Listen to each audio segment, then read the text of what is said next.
Good morning, everyone. Today I'm going to deal with the chapter Psychology and Sports.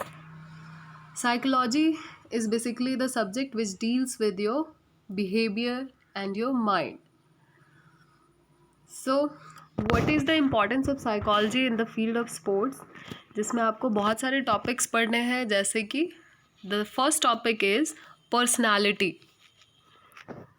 So, according to Warren, personality is the entire organization of a human being at any stage of his development. जैसे जैसे हमारे body का development होता है, जैसे जैसे हम बड़े होते जाते हैं, तो हमारा क्या ऑर्गेनाइजेशन है, लाइक हम क्या सोचते हैं, क्या बोलते हैं, हम कैसे बिहेव करते हैं, हमारा फिजिकल अपीयरेंस क्या है, all these comes under your personality. Personality का मतलब सिर्फ आपका फिजिकल अपीयरेंस ही नहीं होता है, आपका बिहेवियर भी होता है. According to Cattell, personality is that quality which permits a prediction of what a person will do in a given situation. आप किसी को देखकर उसके पर्सनालिटी से पता करते हो कि एक पर्टिकुलर सिचुएशन में वो इंसान कैसे डील करेगा, क्या करेगा, कैसे उसको टैकल करेगा. Based on these definitions, we may assume that an individual's personality is a psychological system that shapes his mind and influences his behavioral expression. Means आपके माइंड में क्या चल रहा है, आप कैसे रिएक्ट करोगे, आपका बिहेवियर कैसा है, ये सारी चीज़ें आती हैं किसमें, पर्सनालिटी में. Dimensions of personality. So there are 4 categories. Number 1 is physical dimension. Physical dimension means related to your body. आपका बॉडी का साइज़ क्या है, शेप क्या है, क्या स्ट्रक्चर है, कलर क्या है, वेट क्या है, आपकी आवाज़ कैसी है, all these comes under physical dimension. Mental dimension. This includes memory, imagination, reasoning, learning. Means all these activities related to your mind. Social dimension. This includes social ideas, social behaviour, social acceptance. Means आप अपने society में कैसे रह रहे हो, आप क्या कर रहे हो अपने सोसाइटी के लिए, सब आपका बिहेवियर कैसा है दूसरे लोगों के साथ, आपको और सारे लोग कैसे ट्रीट कर रहे हैं, कैसे आपको एक्सेप्ट कर रहे हैं सोसाइटी में. All these comes under social dimension. And the last one is emotional dimension. This includes happiness, fear, anger, distress. Means जितने भी तरह के इमोशंस होते हैं वो सारे आते हैं इमोशनल डायमेंशन में.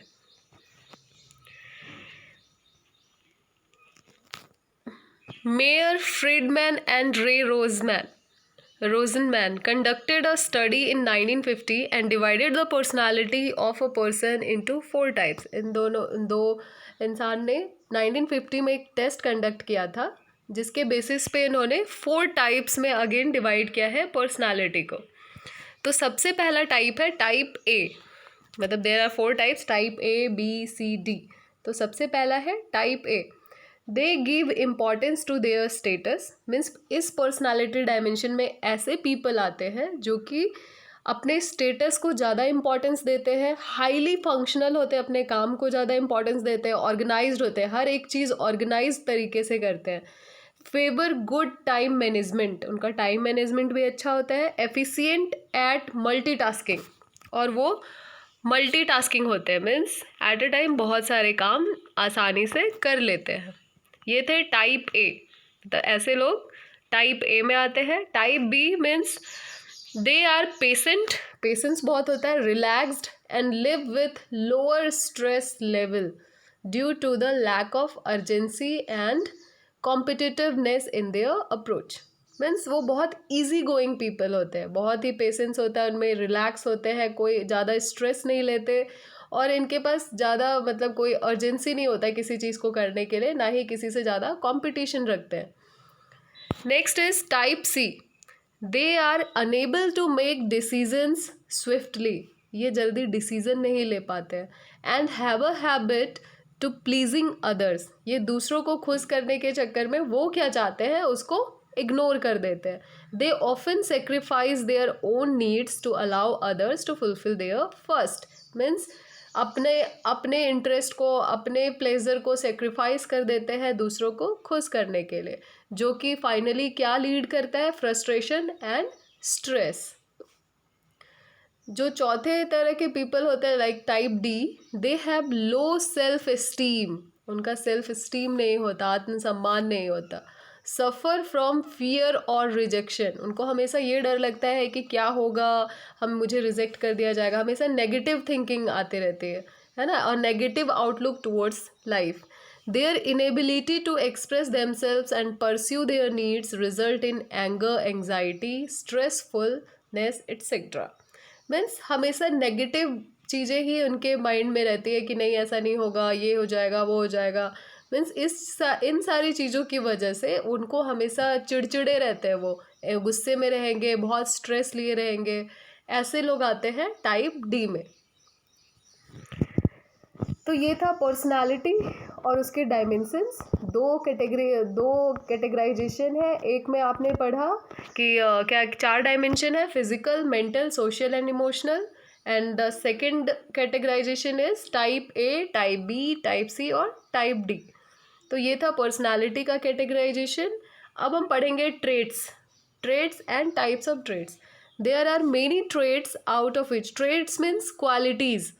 So, there are many traits out of which an individual will possess and exhibit a few, allowing us to construct a profile of him. Means बहुत सारे क्वालिटीज़ होते हैं। तो किसी एक इंडिविजुअल के बारे में अगर हम बात करें तो उसके पास भी बहुत सारे ऐसे क्वालिटीज़ होते हैं जो कि वो अगर शो करता है तो उस बेसिस पे हम उसका प्रोफाइल इमेजिन कर सकते हैं। मीन्स उसको देखकर कि उसकी क्या क्वालिटीज़ है, वो बहुत अच्छा गाना गाता है, वो बहुत अच्छा बोलता है, उसका बिहेवियर बहुत अच्छा है, बहुत अच्छे से काम करता है, पंक्चुअल है, डिसिप्लिन्ड है। तो ये सारी क्वालिटीज़ देखकर हम किसी के बारे में बोल सकते हैं कि उसका प्रोफाइल क्या है। These traits are consistent psychological, behavioral or physical characteristics which combine to form a personality। और यही सब traits को मिलाकर एक इंसान का personality बनता है। Gordon Allport argued that traits will direct the individual to act the same way in a variety of situations। जो क्वालिटीज़ है वो एक इंडिविजुअल को लीड करती है। जैसे एक इंसान बहुत ही पंक्चुअल है तो वो चाहे कोई भी सिचुएशन क्यों ना हो, कहीं भी क्यों ना जाना हो, चाहे वो स्कूल जाना हो या किसी पार्टी में जाना हो, वो हर जगह टाइमली ही पहुंचता है ना। हर सिचुएशन में उसका सेम रिएक्शन, सेम ट्रेट्स वो एग्जिबिट करता है। And that they are acquired not inherited and hence could be unlearned. तो इससे हमें पता चलता है कि वो ऐसा ट्रेट एक्वायर किया है, उसके में पहले से वो ट्रेट मौजूद नहीं है। जैसे कुछ लोग ऐसे होते हैं जो कि पहले से बहुत ही पंक्चुअल नहीं होते हैं, लेकिन जैसे जैसे ऑर्गेनाइजेशन में जाते हैं, उनमें रिस्पॉन्सिबिलिटीज़ आती है, वैसे वैसे वो ट्रेट्स को एक्वायर कर लेते हैं, वो बाय बर्थ उनमें नहीं होता है। तो उन्होंने ये अपना स्टेटमेंट दिया था। अब हम पढ़ेंगे टाइप्स ऑफ ट्रेट्स के बारे में। तो सबसे पहला जो टाइप है वो है कार्डिनल ट्रेट्स। कार्डिनल ट्रेट्स में दे आर डोमिनेंट ट्रेट्स, बहुत ही डोमिनेटिंग क्वालिटीज़ है ये। They are most visible traits of an individual, shaping his personality and driving his action. A person with greed as a cardinal trait will try to obtain what he wants at any cost and he is not likely to run out of wants। इसमें ऐसे इस quality वाले लोग ऐसे होते हैं कि उनको जो भी चाहिए होता है, जो भी उनका गोल होता है, जो भी वो अचीव करना चाहते हैं, वो उस चीज़ को पाकर ही रहते हैं एट एनी कॉस्ट, चाहे उसके लिए उन्हें कुछ भी क्यों ना करना पड़े। He is not likely to run out of wants. Means ऐसा नहीं है कि बहुत मतलब परेशानियाँ आ रही हैं तो हम उस चीज़ को छोड़ दें, नहीं, वो एनी कॉस्ट उसको पाके ही रहते हैं। दूसरा है central traits. It is found in every person to some degree and unlike cardinal traits do not have a lasting influence. ये सेंट्रल ट्रेट्स जो है वो हर एक इंसान में पाया जाता है अप टू सम डिग्री, ये नहीं कि कम्प्लीटली पाया जाता है, अप टू सम एक्सटेंट ये पाया जाता है।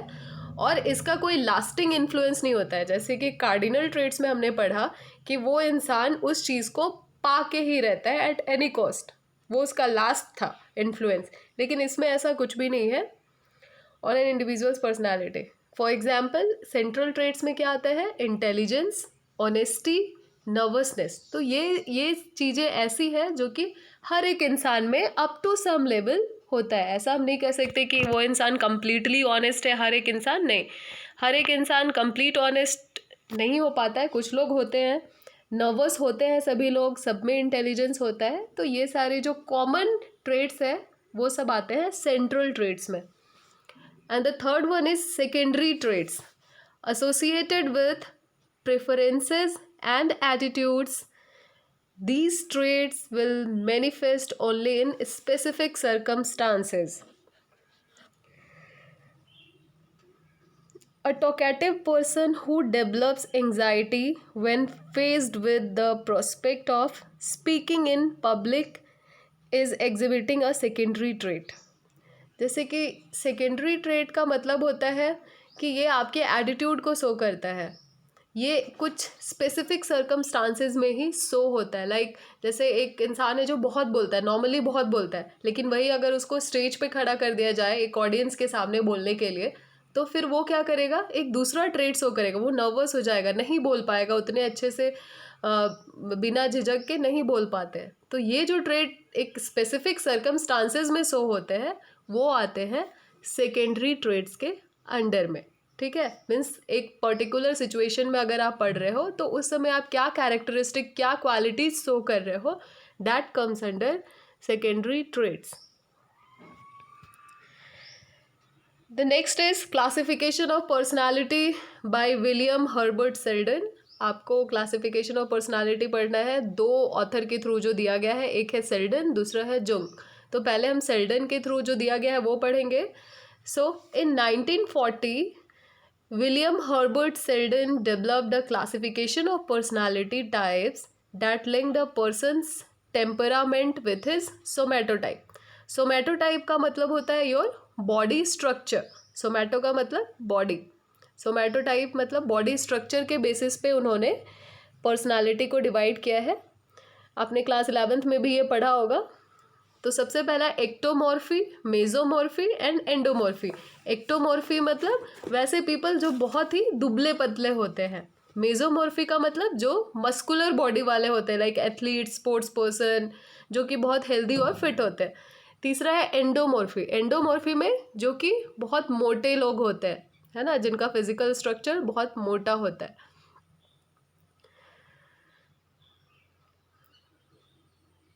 तो इसमें ऐसा बताया गया है, उन्होंने बताया है कि एक्टोमॉर्फी में, यहाँ पे और एक टर्म है एक्टोमॉर्फी विथ सेरिब्रोटोनिया। मीन्स एक्टोमॉर्फी वाले जो पीपल होते हैं वो बहुत इंट्रोवर्ट होते हैं, वो जल्दी अपनी चीज़ें किसी के साथ शेयर नहीं करते, वो ओपन नहीं होते, हर किसी से जल्दी किसी से घुल मिल नहीं पाते। एक्टोमॉर्फी में ऐसे पीपल आते हैं। मेजोमॉर्फी जो कि मीडियम वाले होते हैं, वो सबके साथ फ्रेंडली होते हैं, ज़्यादा, इतना ज़्यादा भी ओपन नहीं होते हैं, जैसा सिचुएशन होता है उसके अकॉर्डिंग वो उस चीज़ को टैकल करते हैं। एंडोमॉर्फी जो कि कुछ ज़्यादा ही फ्रेंडली होते हैं, ओपन होते हैं, जॉली नेचर वाले होते हैं एंडोमॉर्फी वाले। उसी तरह दूसरा जो क्लासिफिकेशन है कार्ल जुंग के द्वारा दिया गया है। इन्होंने भी 3 टाइप में डिवाइड किया है। सबसे पहला है introvert. They do not feel comfortable around new people. People बहुत तरह के होते हैं। एक होता है इंट्रोवर्ट। इंट्रोवर्ट मतलब जो अपनी चीज़ें अपने अंदर ही रखते हैं, किसी से जल्दी शेयर नहीं करते, नए लोगों के बीच में कंफर्टेबल फील नहीं करते हैं, है ना। They do not feel comfortable around new people. They are motivated by the internal world of thoughts, feelings and reflections. वो अपने आप में ही मोटिवेट होते हैं, उनके जो थिंकिंग प्रोसेस है उसके थ्रू, वो क्या फील कर रहे हैं उसके थ्रू वो अपने आप को मोटिवेट करते हैं, दूसरों के इन्फ्लुएंस में जल्दी नहीं आते। दूसरा है एक्सट्रोवर्ट। एक्सट्रोवर्ट मतलब open to all. They like to be around people. उनको लोगों के साथ रहना, उनके आसपास रहना ज़्यादा पसंद है और इंटरैक्ट करना उन्हें बहुत अच्छा लगता है। Introvert are thought oriented. Means introvert people जो होते हैं वो खुद में ही बस सोचते रहते हैं, गुम रहते हैं किसी दुनिया में। और एक्सट्रोवर्ट जो होते हैं वो एक्शन ओरिएंटेड होते हैं, ये काम करने में ज़्यादा यकीन रखते हैं। मीन्स जो भी करना है वो प्रैक्टिकली करना है, सोचते ज़्यादा नहीं है, करते हैं फिर सीखते हैं। और एक होता है एम्बीवर्ट। तो एम्बीवर्ट में वो पीपल आते हैं जो कि स्लाइटली दोनों चीज़ें पोजेस करते हैं। मीन्स स्लाइटली वो इंट्रोवर्ट भी होते हैं और एक्सट्रोवर्ट भी होते हैं। तो ये दोनों ट्रेड जिसमें होता है उसको हम एम्बीवर्ट बोलते हैं। तो ये दोनों बहुत ही इंपॉर्टेंट क्लासिफिकेशन है पर्सनालिटी का। एक तो विलियम हर्बर्ट सेल्डन ने क्या क्लासिफाई किया है, और दूसरा कार्ल जुंग। तो ये दोनों एग्जामिनेशन पॉइंट ऑफ व्यू से बहुत इंपॉर्टेंट है, तो ये आप अच्छे से पढ़िएगा। नेक्स्ट है बिग फाइव थ्योरी। तो बिग फाइव थ्योरी, और इसको हम 5 फैक्टर मॉडल भी बोलते हैं। तो ये बहुत पहले ये बनाया गया था थ्योरी, जिसमें 5 कंपोनेंट है। 5 बहुत ही इम्पॉर्टेंट कंपोनेंट है, जिसको हम अगर शॉर्ट टर्म में याद करें तो ओशन, OCEAN, ओशन के नाम से बोल सकते हैं। ओशन में O for openness, C for conscientiousness है, और थर्ड है extraversion, that is A for agreeableness, and N for neuroticism. तो हम 1 बाय 1 इसको पढ़ेंगे। सबसे पहले है ओपननेस। ओपननेस जैसा कि नाम से पता चल रहा है, बहुत ही फ्रैंक पीपल होते हैं जो कि ईजिली किसी से इंटरेक्ट कर सकते हैं, फ्रेंडली हो सकते हैं और अपने आप को एक्सप्रेस कर सकते हैं। It refers to a high level of receptivity towards new ideas and challenges. ये लोग बहुत जल्दी किसी भी आइडियाज़ को एक्सेप्ट कर लेते हैं, चैलेंजेस को एक्सेप्ट करते हैं। Open individuals have an adventurous and curious spirit. उनको हर चीज़ जानने की बहुत क्यूरियोसिटी होती है, एडवेंचरस लाइफ ज़्यादा पसंद करते हैं। Immense imagination and the ability to examine abstract ideas. Means हर चीज़ में इनको क्यूरियोसिटी रहती है कि ये ऐसा क्यों है, ऐसा क्यों करते हैं, वैसा क्यों करते हैं। बहुत ही फ्रेंडली होते हैं, फ्रैंक होते हैं, एक्सप्रेस करते हैं अपने सारे इमोशंस को, अपने फीलिंग्स को। तो ये होता है ओपननेस ट्रेट। नेक्स्ट है कंसाइंटियसनेस या फिर conscientiousness. They features traits such as thoughtfulness, discipline, focus, etc. These kind of people are very much thoughtfulness. बहुत सोचते हैं किसी भी चीज़ को करने से पहले, बहुत ही डिसिप्लिन होते हैं और फोकस्ड होते हैं। Individuals who are strong on this dimension are well organised, dedicated to plans and schedules and reliable. ये किसी भी चीज़ को बहुत ही पर्टिकुलर होते हैं, ऑर्गेनाइज्ड होते हैं, डेडिकेटेड होते हैं। जो भी उनको काम दिया जाता है उसको डेडिकेशन से कंप्लीट करते हैं। जो भी शेड्यूल प्रोवाइड किया जाता है उसको फॉलो करते हैं। मीन्स बहुत ही ऑर्गेनाइज्ड पर्सन होते हैं। तीसरा है extraversion. It is the dominant trait, outgoing, sociable, assertive, friendly and enjoy the attention of the others। तो ये एक बहुत ही डोमिनेंट ट्रेट है। ऐसे पीपल में क्या होता है, बहुत ही सोशिएबल होते हैं, असर्टिव होते हैं, फ्रेंडली होते हैं, लाइक ओपननेस के जैसा ही, और ये आउटगोइंग होते हैं। They make lot of friends, derive energy from external sources and speak freely like extrovert people. Fourth one is agreeableness. Agreeable people are kind, helpful, warm and trusted by others. ऐसे people जो कि बहुत ही kind होते हैं, बहुत जल्दी help करने के लिए ready हो जाते हैं, जिन पे आप भरोसा कर सकते हो। They are interested in other people, show a healthy level of empathy and enjoy being good friends. The last one is neuroticism. They are emotionally unstable. irritable, nervous, anxious, quick to worry even over the smallest matters. Means बहुत ही negative people होते हैं, means उनको हर चीज़ negative ही नज़र आता है, बहुत जल्दी depression में आ जाते हैं, छोटे छोटे बात को बड़ा इशू कर देते हैं, नर्वस हो जाते हैं, अनस्टेबल होते हैं, बहुत जल्दी इरिटेट हो जाते हैं, इमोशनली बहुत ही वीक होते हैं. तो ऐसे पीपल आते हैं न्यूरोटिसिज्म में. तो ये था big 5 theory, means big 5 trait of any individual. Means इस बेसिस पे आप जान सकते हो कि ये कौन सा इंसान कैसा है, किस में क्या ट्रेट्स पाया जाता है. उसके बेसिस पे आप उसको कैटेगराइज कर सकते हो कि वो बिग 5 ट्रेट में किस कैटेगरी में आ रहा है. Next topic is motivation. Motivation बहुत ही कॉमन टर्म है, आपने बहुत बार यूज़ किया है इस चीज़ को, जो कि बहुत ज़रूरी है आपके लाइफ में. According to Crooks and Stein, motivation is any condition that might energize and direct our actions. Motivation से क्या होता है, हम किसी भी चीज़ को बहुत ही एनर्जेटिकली कर पाते हैं. ऐसा एक इंस्टिंक्ट होता है जो कि हमें पुश करता है किसी भी चीज़ को एक्टिवली करने में. According to Alderman, motivation is the general level of arousal to action in an individual. ये एक ऐसा अराउजल है जो कि किसी इंसान को पुश करता है कि कोई भी चीज़, कोई भी काम करने के लिए. Psychologist define motivation as the cause of people's action, desires and needs, the primary driver of goal-oriented behavior. There are two types of motivation.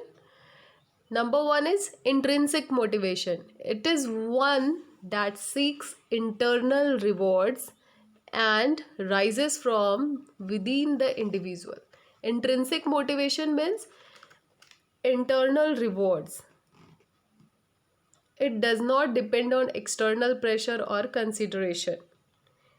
It arises naturally and provides the individual enjoyment in the execution of the task. Like आप अपने आप को motivate कर रहे हो, ये मतलब खुद से मोटिवेट करना एक इंट्रिंसिक मोटिवेशन के अंडर में आता है. जैसे कि बहुत सारे मोटिवेशन होते हैं, जैसे एक्सटर्नल मोटिवेशन, लाइक आपको रिवॉर्ड दिया जाता है, आपको स्पोर्ट्स डे या फिर एनुअल फंक्शन में आपको प्राइजेस दिए जाते हैं. तो all these are what, a source of motivation, ताकि दूसरे बच्चे भी मोटिवेट हो, आपको शाबाशी दिया जाता है. और एक होता है सेल्फ मोटिवेशन, जो कि इंट्रिंसिक मोटिवेशन में आता है. आप अपने आप को खुद से मोटिवेट करो, नहीं मुझे ये करना है. सेल्फ टॉक, मोटिवेटेड टॉक्स, कोई वीडियो देखकर आप खुद से मोटिवेट हो रहे हो. तो ये सारी चीज़ें आती है इंट्रिंसिक मोटिवेशन में. Students who are intrinsically motivated are more likely to focus on their task and excel at them. दूसरा है extrinsic motivation. It is more goal oriented and seeks a desired outcome. It arises from external influences and is used as a substitute in the absence of intrinsic motivation. अगर आप खुद को motivate नहीं कर पा रहे हो खुद से, तो फिर उस सिचुएशन में आपको एक्सट्रिंसिक मोटिवेशन की ज़रूरत पड़ती है. मीन्स एक्सटर्नल चीज़ों की ज़रूरत पड़ती है, सोर्सेज की ज़रूरत पड़ती है जिससे आप मोटिवेट हो. लाइक कोई लेक्चर आप किसी से सुन रहे हो, जैसे आपके टीचर्स आपको मोटिवेट करते हैं, कोई रिवॉर्ड आपको दिया जाता है या फिर कोई पनिशमेंट दिया जाता है जिससे आप मोटिवेट होते हो ताकि आप नेक्स्ट टाइम ऐसा ना करो. तो ये सारी चीज़ें आती हैं एक्सट्रिंसिक मोटिवेशन में. Now techniques of motivation. Setting a daily activity schedule. ठीक है, क्या क्या टेक्निक्स है जिससे आप अपने आप को मोटिवेट कर सकते हो. तो सबसे पहले आपको अपना डेली एक्टिविटी शेड्यूल रेडी करना है. फिर गोल सेट करना है कि आपका गोल क्या है, आपको क्या अचीव करना है. सेल्फ एंडोर्समेंट, अपने आप को उस चीज़ के लिए रेडी करना है, तैयार करना है कि आपने अब ये सब चीज़ें कर ली है और अब आपको टोटली उस पर फोकस करना है. टेस्ट योर कांट्स, मीन्स आपको देखना है कि आप क्या क्या चीज़ें नहीं कर पा रहे हो. विजुअलाइज सक्सेस, सक्सेस के रूट को विजुअलाइज करना है, देखना है कि किस रास्ते पे चल के आपको सक्सेस मिल सकता है, आपको अपना गोल अचीव हो सकता है. कांस्टेंट फीडबैक एंड इवैल्यूएशन, ये बहुत ज़रूरी है। आप जो भी काम कर रहे हो उसका फीडबैक आपको मिलना बहुत ज़रूरी है, इवैल्यूएशन होना ज़रूरी है। जैसे आपके इवैल्यूएशन के लिए आपके एग्जामिनेशंस कंडक्ट कराए जाते हैं, जिसका बहुत इंपॉर्टेंस है। अगर एग्जामिनेशन नहीं होगा तो आपको पता कैसे चलेगा कि आपका कोर्स जो आपको पढ़ाया जा रहा है आपने कितने अच्छे से उसको लर्न किया है। रिवॉर्ड्स एंड अवार्ड्स, ये एक एक्सट्रिंसिक मोटिवेशन है जिससे आप मोटिवेट होते हो किसी भी चीज़ को पाने के लिए। मोटिवेशनल म्यूज़िक एंड टॉक्स, ये भी बहुत ज़रूरी है अपने आप को मोटिवेट करने के लिए। कभी आप मोटिवेशनल म्यूज़िक सुन सकते हो जिससे आप मोटिवेट होते हैं। जैसे आप कोई पिक्चर ही देख रहे हो जो कि बहुत इंस्पायर करता है आपको कि नहीं मुझे अब ये करना है, कैसे करना है, एक रास्ता दिखाता है। बहुत सारे मोटिवेशनल लेक्चर्स होते हैं, टॉक्स होते हैं, उसको सुन के भी आप अपने आप को मोटिवेट कर सकते हो।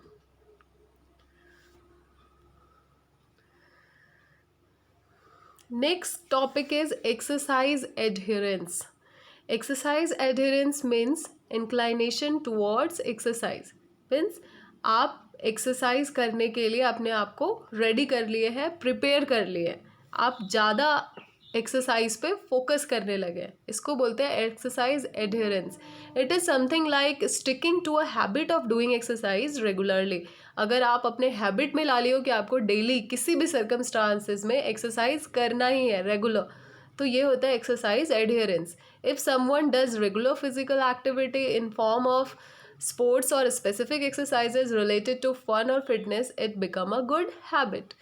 And when this habit becomes automatic and one feels addicted, this concept is called exercise adherence. Means आप डेली कर रहे हो, बहुत अच्छी बात है, गुड हैबिट है, लेकिन एक बार ऐसा स्टेज आता है जब आपको लगता है कि नहीं ये मुझे करना ही है, एक एडिक्शन जैसा हो जाता है कि जब तक आप करते नहीं हो, जॉगिंग नहीं करते हो, एक्सरसाइज नहीं करते हो, कोई गेम अगर आप नहीं खेल रहे हो तो आपको अच्छा नहीं लगता। मीन्स एक एडिक्शन वाली फीलिंग आ जाती है आप में, तो उस सिचुएशन को हम बोलते हैं exercise adherence.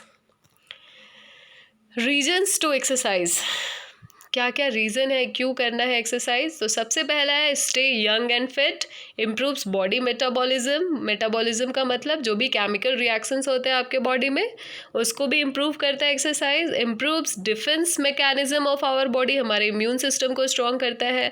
To attain good posture, helps to connect your thoughts and actions, helps to conserving body energy, helps to prolong one's active life, it delays aging process। तो आपने अभी तक फिजिकल एजुकेशन में बहुत सारे बेनिफिट्स पढ़े होंगे कि क्या क्या बेनिफिट्स है, क्यों हमें एक्सरसाइज करना चाहिए। अब हम पढ़ें benefits of exercise. Shape and size of muscle improve, components of physical fitness improves hemoglobin concentration, improves bone density and pain tolerance, improves body posture and personality, improves willpower, memory and determination, self-esteem, motivation, etc. Gets better logical power, reasoning and problem solving capacity, enhances means आपके intellectual capacity को भी enhance करता है। आप कैसा सोच रहे हो, क्या लॉजिकल पावर कितना है आप में, रीजनिंग कैसे कर रहे हो, प्रॉब्लम कैसे सॉल्व कर रहे हो, ये सारी चीज़ें भी आपको एक्सरसाइज के थ्रू आप अचीव कर सकते हो। स्वामी Vivekananda once said that people will understand God better in a football field rather than in temper। Swami Vivekananda ने बहुत बड़ी बात कही थी कि एक बच्चे को आप फुटबॉल दे दो, वो फुटबॉल फील्ड में जितना लर्न कर पाएगा उतना वो मंदिर जाके नहीं समझ पाएगा। क्यों? क्योंकि हम प्रैक्टिकली जो करते हैं वो ज़्यादा अच्छे से सीख पाते हैं कंपैरिजन टू जो भी हमें थ्योरेटिकली बताया जाता है, जो भी हमें समझाया जाता है। Strategies for enhancing adherence to exercise. अब एडहेरेंस टू एक्सरसाइज कैसे बढ़ा सकते हो, क्या क्या स्ट्रैटेजीज है? तो exercise should be introduced in playful way. जो भी आप एक्सरसाइज कर रहे हो वो खेल की तरह होना चाहिए ताकि आपका इंटरेस्ट उसमें बना रहे। It should be part of everyday activity. हर दिन आपको करना है, रेगुलर होना है। Exercise can replace medicine, medicine के थ्रू एक्सरसाइज को आप रिप्लेस कर सकते हो। अ कल्चर मीन्स एक्सरसाइज जो है मेडिसिन को रिप्लेस कर सकता है। लाइक आप किसी चीज़ के लिए मेडिसिन यूज़ कर रहे हो हेल्दी होने के लिए, तो आप उस मेडिसिन को छोड़ करके एक्सरसाइज अपना सकते हो, एक्सरसाइज कर सकते हो, ताकि आपको कोई साइड इफ़ेक्ट भी ना हो। A culture should be developed in family. आप अपने फैमिली में एक कल्चर डेवलप करिए कि सुबह उठकर सभी जाएंगे जॉगिंग के लिए, एक्सरसाइज करेंगे, इवनिंग में कुछ गेम खेलेंगे, तो एक दूसरे को सब मोटिवेट कर पाओगे उस चीज़ को करने के लिए। Exercising venues should be increased.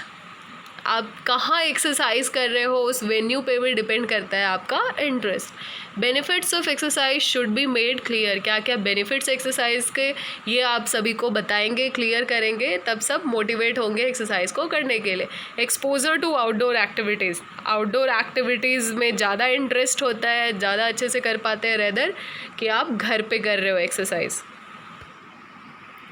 Next है vote aggression. Aggression is a feeling of anger that results in hostile and violent behavior. Means जब आपको गुस्सा आता है तब आपका जो बिहेवियर है बहुत वायलेंट हो जाता है। इस फीलिंग को बोलते हैं हम aggression. According to Barron and Richardson, any form of behavior towards the goal of harming or injuring another living being who is motivated to avoid such treatment.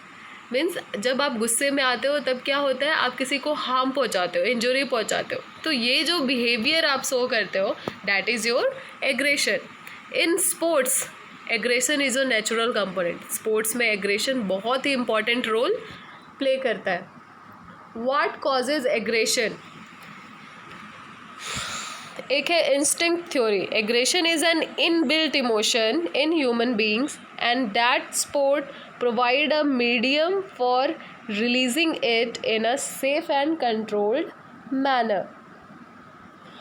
Aggression क्या है? एक इनबिल्ट इमोशन है। Means ये हमारे अंदर पहले से मौजूद है, जो कि हाँ एक स्पोर्ट्स